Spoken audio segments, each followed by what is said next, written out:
معزز کتونکو السلام علیکم. تاسو ګورئ لګیا یې زما یوټیوب چینل او فیسبوک پیج. شاتنۍ ویډیو کې ریلیټیو پروناون واټ ان پریزنټ انډیفینټ ټینس کې زده کړي دي او نن ریلیټیو پروناون هوم ان پریزنټ انډیفینټ ټینس کې به سٹارټ کوو. معزز کتونکو دا ویډیو د هر کلاس طالب علم که هغه ریګولر وي یا پرایویټ په اساني سره انګلیش یا انګلیش ګرامر زده کولی سي. راځئ چې شروع یې کړو. Structure number شپږم. The use of whom in present indefinite tense. د whom استعمال په present indefinite tense کې. whom چې دا دې ته هم WH word یا ټکی وایي او whom چې دا د WH family څخه یو word یا ټکی ده.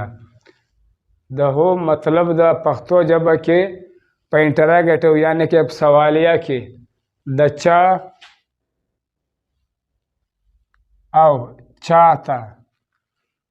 نو دا په سوالیه کې پښتو ژبه کې د هم مطلب دا د چا یا چاته او په افرمیټیو مثبت سمپل یا ساده کې د هم مطلب دا کوم ته چې.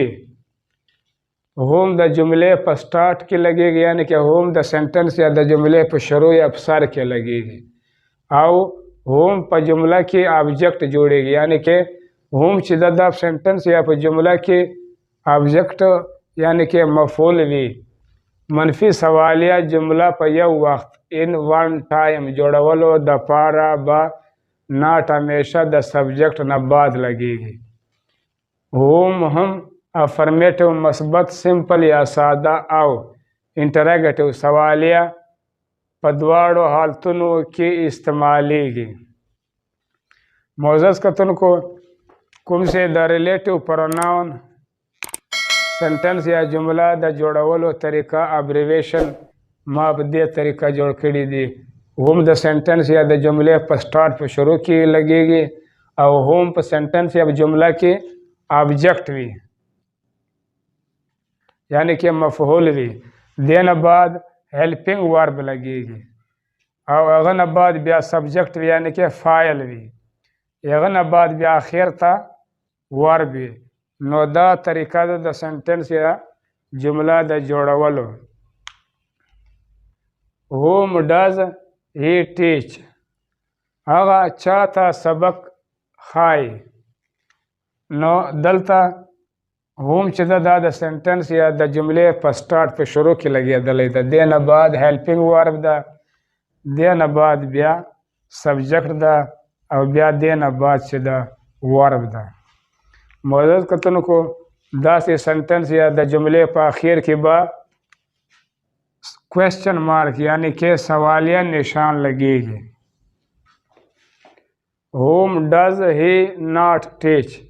هغه چاته سبق نه ښایي. نو په دې سنټنس کې هم whom د جملې په سٹارټ په شروع کې لګېدلی ده. دې نه بعد هیلپینګ ورب ده، دې نه بعد سبجیکټ ده او دې نه بعد بیا منفي یعنی کې نیگیټیو ده. نو نیگیټیو یا منفي همیشه د سبجیکټ نه بعد لګیږي لکه دلته په تفصیل سره لیکلی دی. منفي سوالیه جمله په یو وخت ان ون ټایم جوړولو د پاره به ناٹ همیشه د سبجیکټ نه بعد لګیږي. نو دا سبجیکټ ده او دې نه بعد ناٹ لګېدلی ده. او داسې سنټنس یا جمله چې وي لکه منفي او سوالیه نو د دې په اخر ته به کوېسچن مارک سوالیه نشان لګیږي. whom do you learn from. تو چا څخه زده کړه کوي. نو whom چې دا دلته هم د سنټنس یا د جملې په شروع سٹارټ کې لګېدلی ده. دې نه بعد هیلپینګ ورب ده، دې نه بعد سبجیکټ ده، دې نه بعد ورب ده، دې نه بعد فرام ده یعنی کې پریپوزیشن ده. معزز کتونکو کوم چې دا فرام پریپوزیشن ده دا د سنټنس په آخر کې هم صحیح ده چې ویې لګوي او کوم چې د سنټنس یا د جملې په سٹارټ په شروع کې ولګوي بیا هم صحیح ده. خو لیکن په دې کې بهتره دا ده چې دا فرام چې دا د سنټنس یا د جملې آخر ته ولګېږي. نو دا بهترینه طریقه ده. نو دلته هم کوېسچن مارک یا سوالیه نشان لګول ضروري ده. whom do you not learn from. تو چا څخه زده کړه نه کوي. نو دا relative pronoun whom the sentence पर start के लगेदल है the helping verb the subject the negative the منفی the यानी कि the sign of negative بیا the verb they اغنا بعد بیا the preposition ده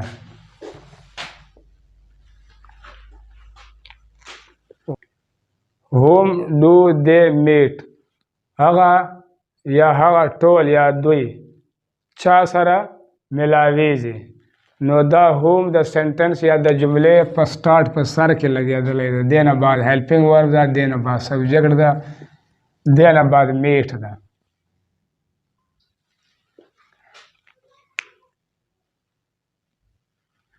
whom do they not meet هغه یا هغه ټول یا دوی چا سره نه ملاویږي نو whom چې دا د سنټنس یا د جملې په سٹارټ په سر کې لګېدلی ده دې نه بعد هیلپینګ ورب ده دې نه بعد سبجیکټ ده او دې نه بعد چې ده نیګیټیو ده یعنی که منفي ده او دې نه بعد اخر ته ورب ده نو معزز کتونکو کله چې نیگیټیو یا انټرګیټیو سنټنس یا جمله وي یعنی که منفي سوالیه سنټنس یا جمله وي نو د داسې سنټنس یا د جملې اخر ته به کوېسچن مارک یعنی که سوالیه نشان لګیږي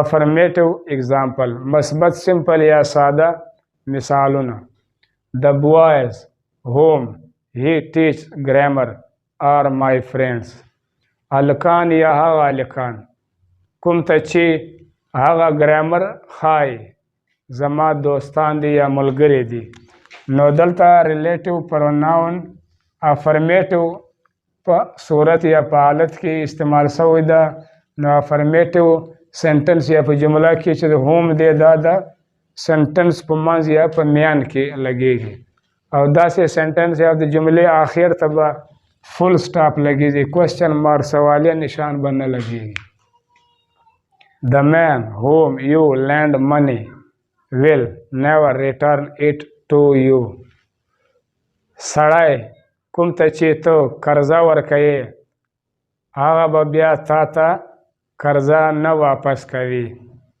نو داسې سنټنس یا په جمله کې هم ریلیټیو پروناون هوم د سنټنس یا د جملې په منځ یا په میان کې لګېدلی ده او آخر ته یې فل سټاپ لګېدلی ده I have a friend whom I like very much زما یو ملګری یا دوست دی کوم چې زه ډېر خوښوم نو دلته هم د سنټنس یا د جملې په میان کې هوم لګېدلی ده